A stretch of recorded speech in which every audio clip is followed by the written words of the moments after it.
de Literatura de la Universidad Nacional Federico Villarreal y también soy miembro cofundador de INO Perú. En esta oportunidad, INO Perú es un proyecto literario y cultural dedicado a difundir la literatura amazónica. Somos un grupo de estudiantes de literatura de último año. Este proyecto también surgió gracias al curso de prácticas preprofesionales de la Universidad Nacional Federico Villarreal. Nuestro objetivo, como ya les había mencionado, es difundir la maravillosa literatura amazónica a través de una serie de videos, ya sea en nuestro canal de YouTube y también en nuestra página de Facebook. La descripción de los enlaces, si quieren saber un poquito más, lo voy a dejar en la descripción del video. En segundo lugar, vamos con esta sección de entrevistas. Vamos a contar con la presencia de una persona muy especial. Se trata de una joven apasionada investigadora de la literatura amazónica. Se llama Ana Molina Campodónico. Antes de empezar la entrevista, conozcamos un poco más sobre ella. Biodata. Ana Molina Campodónico es magíster de literatura por la Universidad Católica. Actualmente se desempeña como gestora cultural dentro de la universidad y tiene a su cargo el curso de cultura amazónica. En el 2018 publicó con la editorial Tierra Nueva de Quito su tesis de maestría titulada La búsqueda de la voz propia, la poesía amazónica. Y acaba de publicar con el Instituto Ribagüero de la Católica el libro virtual El río deja de ser, Introducción al estudio de la historia y la cultura contemporánea de la Amazonía peruana, junto con Ana Varela y Jorge Lossi. Antes de pasar con las preguntas, INO Perú agradece la presencia de Ana Molina. Muchas gracias, Ana, por estar con nosotros. La primera pregunta, Ana, sería, ¿qué es la literatura amazónica? En primer lugar, ¿existe una literatura amazónica como tal? ¿No es un término un poco conflictivo? Mira, esta pregunta en realidad me parece súper interesante, necesaria también ponerla sobre la mesa y comenzar a cuestionarnos en realidad. A ver, a causa del Bicentenario creo que se han reabierto diversas discusiones sobre el sentido de nación que tenemos e incluso se ha cuestionado el sentido de esa celebración. Toda esta reflexión se está viendo complejizada a raíz de la emergencia sanitaria global, fenómeno que ha visibilizado las carencias de un Estado tan fragmentado como el nuestro y además ha visibilizado los niveles de corrupción a los que podemos llegar, que son realmente sorprendentes. Entonces, en esta etapa considero que es sumamente importante comenzar a debatir entre nosotros las diversas nomenclaturas que tenemos para clasificar incluso nuestras literaturas. Debatir, por ejemplo, la clasificación de poesía indígena, de literatura amazónica y muchas más. En el caso de la clasificación de literatura amazónica, la verdad es que no lo considero conflictivo, todo lo contrario. Por ahora, personalmente, creo que tal vez la mejor manera de explicarlo es contando mi propia historia, ¿no? Y contando por qué personalmente, en realidad, ahorita considero incluso necesario que se dé esta nomenclatura. Bueno, la verdad es que yo me crié en los 90 y en mi formación académica nunca advertí, ni en mi formación escolar y universitaria, que siempre estuvo como marcada por una dualidad, una pugna constante entre la sierra y la costa. Pero nunca realmente tomé conciencia de que la Amazonía no estuvo presente en mi formación. Yo estudié literatura en la Católica, y nuestra formación académica en aquella época se construyó de alguna manera a partir justamente de esta dualidad, el análisis del encuentro del mundo andino y el mundo occidental en textos de diversos periodos. En el periodo colonial, en el análisis como, por ejemplo, en el caso del manuscrito Guarachurí y los comentarios reales, por darles algunos ejemplos, el acercamiento hacia las lecturas canónicas del indigenismo como Arguedas, y la discusión de que si los escritores denominados criollos, como Vargas Llosa, Alonso Cueto, habían logrado o no representar de manera adecuada la voz de este otro andino, también subalternizado y problematizado y convertido en objeto de estudio, pero en todo caso incluido, discutido, problematizado, y no un sujeto ausente como el mundo amazónico. Entonces considero que para la mayoría de los peruanos no amazónicos, como yo, aunque en las nuevas generaciones creo que eso está cambiando, nuestro acercamiento a la Amazonía ha sido prácticamente nulo, reforzando así tanto en la academia el imaginario de que se trata de una región sin historia, cultura ni literatura. Por otro lado, la Amazonía, como nos señala Ana Pizarro, es una región cuyo rasgo más general es en realidad el haber sido construida por un pensamiento siempre externo a ella. Comprender esto me parece crucial en realidad. Y considero que en el caso específico de la literatura, cuando hemos querido consumir discursos de temática amazónica, hemos preferido por mucho tiempo acercarnos a escritores no provenientes de esta región. Se me ocurre, por ejemplo, no sé, Vargas Llosa, y lo hemos hecho antes que acercarnos a los mismos escritores amazónicos. Entonces creo que por un lado es importante mantener el término de literatura amazónica justamente para visibilizarla, reconocerla como tal e insertarla de manera más consciente en nuestro canon literario nacional. Y por otro lado, también considero que además la literatura amazónica tiene características propias y singulares, que también la diferencian del resto de la literatura nacional, por lo cual también me parece coherente mantener el término de literatura amazónica. Como investigadora de manifestación literaria y cultural, tengo entendido que te has interesado por la poesía amazónica peruana. ¿Qué? Cuéntanos, ¿qué características presenta y cuáles son los aportes hacia nuestra tradición poética? Sí, yo me he dedicado un poco más a analizar la poesía de Iquitos, en realidad. Y me acerqué inicialmente a ella cuando conocí a la poesía de los Upututu, de Ana Varela y de Carlos Reyes. Y realmente me sorprendió. Mira, creo que para analizar el proceso evolutivo de la literatura amazónica peruana, es necesario considerar que los procesos históricos y socioeconómicos, específicamente de la región amazónica, son distintos y paralelos al proceso nacional. Estos cambios en la estructura económica de la Amazonía provocaron diversas respuestas por parte de los intelectuales y artistas de la región, quienes a la vez que participan de este dinamismo económico, asumen una perspectiva crítica por medio de la producción literaria. Además, la literatura amazónica, específicamente la loretana, que es la que yo analizo, como te decía, se ha vinculado en diversos niveles con la tradición oral e indígena de la Amazonía. De este modo, los escritores mestizos loretanos, que es lo que yo analizo, se han vinculado en diversos niveles con la tradición oral e indígena de la Amazonía. De este modo, los escritores mestizos loretanos se han presentado también como herederos de la cultura indígena y transmisores de su cosmovisión y de sus valores, por lo cual el universo indígena amazónico resulta ser muchas veces la matriz cultural de la literatura amazónica peruana. Esto, por ejemplo, lo dice Roger Runrill, cuando señala algo como que las raíces, la fuente de la cultura y el arte amazónicos son indígenas, ¿no? Y que todo, la literatura, la música, la danza, ¿no? Y otras expresiones culturales reflejan y traducen esta impronta indígena. Entonces, mi hipótesis con respecto a la poesía amazónica, especialmente la loretana, que es, como te decía, a la que yo me he acercado de manera más sistemática, es que tiene por característica principal la confluencia de dos grandes vertientes temáticas. Por un lado, el universo indígena amazónico como matriz cultural, convirtiéndose en la marca de registro y valor agregado de las expresiones y manifestaciones poéticas amazónicas, y por otro lado, el compromiso político con la realidad socioeconómica, las consecuencias en realidad de los ciclos de economía extractivista de la sociedad loretana.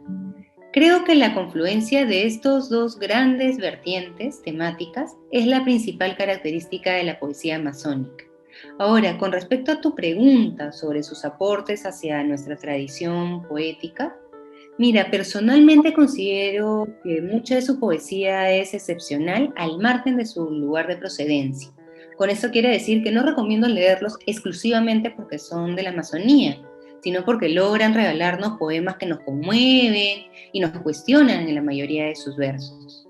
Ese es su principal aporte a la poesía nacional y latinoamericana. Sin embargo, acuérdense que hace un ratito yo les decía que la Amazonía tiene como rasgos más general el haber sido construido por un pensamiento externo a ella.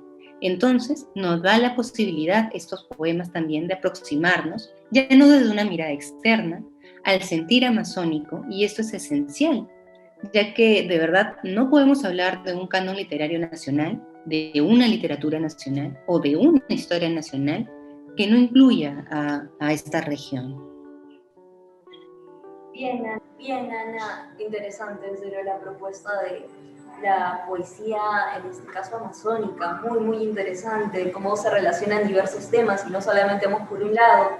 Bien, me he enterado también, por otra parte, a mi cuarta pregunta, que acabas de publicar, y lo he mencionado en la biodata, junto con Ana Varela Tafur y Jorge Locio Chávez, el libro El río deja de ser. Cuéntanos un poco más sobre este libro que has publicado, la elaboración, investigación, edición y la publicación. Bueno, algo general, cuéntanos un poco sobre este libro. Sí, claro. Este ha sido un proceso largo y demasiado bonito, la verdad. Todo comenzó cuando con Jorge Locio comenzamos a dictar un curso de Historia y Cultura Amazónica en la PUC, que en realidad era la primera vez que se dictaba un curso de esta manera, ¿no? Porque siempre se pensaba la Amazonía en carreras como antropología, lingüística, o sea, mundo indígena amazónico.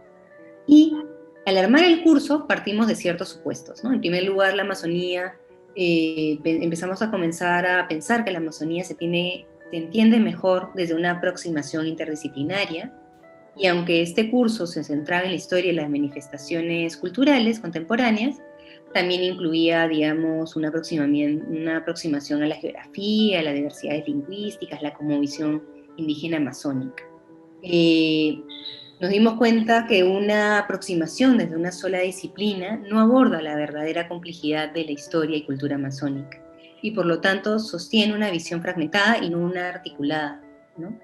En un segundo lugar, en pos de un acercamiento interdisciplinario a la enseñanza de la historia y cultura amazónica, se diseñó este curso también como una creación colectiva desde su formulación. Y nos reunimos, digamos, con profesores de la UNAP, nos reunimos con profesores de la Católica y empezamos a diseñar el curso. Y finalmente, para no fragmentar la Amazonía de la historia nacional, se dividió el cronograma a partir de los 3 ejes tradicionales de dictado de la historia peruana.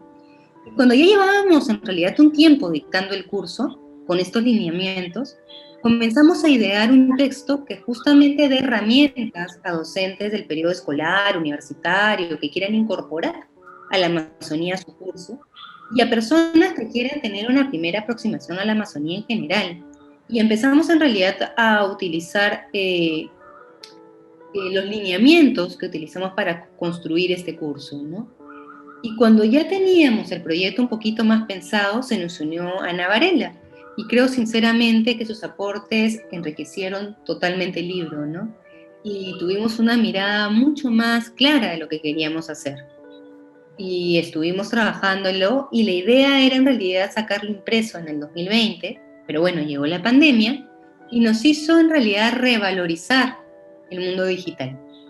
Entonces apostamos por un libro digital que se pueda descargar gratuitamente y que llegue de manera más rápida donde muchas veces el papel no logra llegar. Y la verdad es que estoy muchísimo más contenta con ese resultado final, y de que sea virtual y que sea gratuito. Y este año en realidad también queremos recoger algunas de las sugerencias que nos están haciendo, pensar en un capítulo más, y dentro de un tiempo volver a plantear una segunda edición aumentada del libro, ¿no? Otra posibilidad que te da la virtualidad también. Y eso. Y bueno, voy con la última pregunta, Ana, ya para terminar la entrevista, es, ¿por qué es importante? Bueno, antes, un paréntesis, sé que has mencionado la importancia, pero quiero volver a remarcar. Entonces voy con esta última pregunta. ¿Por qué es importante difundir y visibilizar esta manifestación literaria dentro de este contexto actual? Hemos mencionado el Bicentenario y también pongamos la pandemia. ¿Cuáles son los aportes de la literatura amazónica hacia nuestra literatura peruana? Mira, voy a contextualizar un poco que me parece importante. La región amazónica constituye casi 2/3, cerca de un 60% del territorio peruano. Y en términos culturales y lingüísticos es la región más variada. A pesar de su complejidad, esta región ha sido por mucho tiempo la menos estudiada y la menos entendida. Y esto ha traído como consecuencia que también sus manifestaciones artísticas, y específicamente las literarias, se encuentran en una posición secundaria o en todo caso marginal con respecto a la cultura y literatura peruana oficial. Considero que este vacío nos debería llevar a cuestionarnos, más ahora con el Bicentenario, la existencia de una historia o de una literatura nacional que no integre a esta región del país. Además, Históricamente se han transmitido imágenes del amazónico como salvaje, caníbal, asesino, no ciudadano y obstáculo para la ansiada modernidad, es decir, como una exterioridad. Estas nociones erróneas se han reproducido constantemente sin cuestionarse en diversos periodos de la historia, como el boom del caucho, la matanza de los matsés, Bagua, y hasta incluso ahorita, actualmente, con la emergencia sanitaria, por darles algunos ejemplos. Entonces, no dejan de estar afuera de la retórica nacional. Entonces, yo creo que es necesario que ahorita comencemos a hacernos las siguientes preguntas. Podemos hablar de una identidad nacional, con qué estereotipos se ha formado, qué hemos consumido en nuestra vida escolar y universitaria, por qué hemos leído algunos textos y otros no, qué parte de nuestra historia nacional y de nuestra literatura conocemos, ¿no? El Bicentenario nos debe dejar también un gran cuestionamiento crítico respecto a las manifestaciones literarias que se están poniendo ahora y que están surgiendo y que también merecen un planteamiento más crítico, y en este caso la literatura amazónica lo requiere, y también desde el espacio académico y también desde el espacio popular, o sea, es una responsabilidad de todos. ¿Tienes algo más por contar antes de terminar la entrevista? Bien. Yo solo agradecerles muchísimo la invitación, decirle que pueden descargar el libro que escribí con Jorge y con Ana, que está de manera virtual y que es de historia también. Tiene un fuerte hincapié en la historia amazónica y se incorporan temas de literatura amazónica, arte también. Y eso. Y agradecerles en verdad la invitación. Yo feliz de estar acá contigo y conocerte. Bien, entonces de esta manera hemos culminado la entrevista. Una vez más agradecemos la presencia y la participación de Ana Molina. Muchas gracias, Ana. Realmente esta entrevista es un aporte enriquecedor para nuestros seguidores y también con tus conocimientos sobre literatura amazónica, pues mucho más que bien. Antes de despedirnos, no se olviden suscribirse, darle me gusta al video si les ha gustado y compartirlo en sus redes si les ha parecido importante. Recuerden que pueden seguir nuestra página de Como Vino Perú. En la descripción del video estarán los links. Y de esta manera nos despedimos hasta un próximo video. Hola, ¿qué tal? Mi nombre es Daniela Requejo y soy integrante de Vino Perú. De parte de nuestra asociación queremos agradecerte por haber visualizado la entrevista de la investigadora de literatura amazónica, Ana Molina. En primer lugar, queremos invitarte a leer el libro El río deja de ser, Introducción al estudio de la historia y la cultura contemporánea de la Amazonía peruana, que fue escrita por Ana Molina, Ana Valera Tafur y Jorge Locio Chávez en el 2020. Este libro fue publicado por la Pontificia Universidad Católica del Perú. En líneas generales, este libro es una guía introductoria sobre la historia y la cultura de la Amazonía. Ahora mismo, este libro está en el repositorio de la PUC y es de libre acceso. Es por eso que nosotros vamos a dejar en la descripción del video el link para acceder al libro virtual. Por eso es importantísimo que no dejes escapar esta oportunidad de conocer un poco más de la cultura amazónica. En segundo lugar, para nosotros es importantísimo promover la lectura de la literatura amazónica a través de la virtualidad, especialmente en el marco del Bicentenario. Por ese motivo queremos dedicarle unos minutos al libro El amor en el emponado Shawi, que fue escrito por Godeardo Orbe en el 2019 y fue publicado por Colmena Editores. Este libro cuenta con 5 cuentos ilustrados, en los cuales se explora las costumbres sagradas del pueblo Shawi, su profunda relación con la naturaleza como madre protectora, la complejidad de las conductas humanas y las transgresiones morales que realizan algunos personajes. Todo esto se logra sin dejar de lado la belleza de la naturaleza amazónica y la conciencia pedagógica de su protección. El lenguaje es súper sencillo y didáctico. Esto permitirá al lector entrar y entender sin mayor dificultad el maravilloso viaje mítico por esta cultura. Entonces, en esta oportunidad, Ino vuelve a traerles un súper regalo a sus seguidores. Si desean adquirir el libro, solamente deben decir nuestro código INO y tendrán el 20% de descuento en cada compra. Para mayor información sobre este editorial y sobre otros libros que pueden ofrecer la editorial Colmena Editores, Les dejaremos el link en la descripción del video. Sin más que decir, les deseamos un hermoso día y hasta la próxima.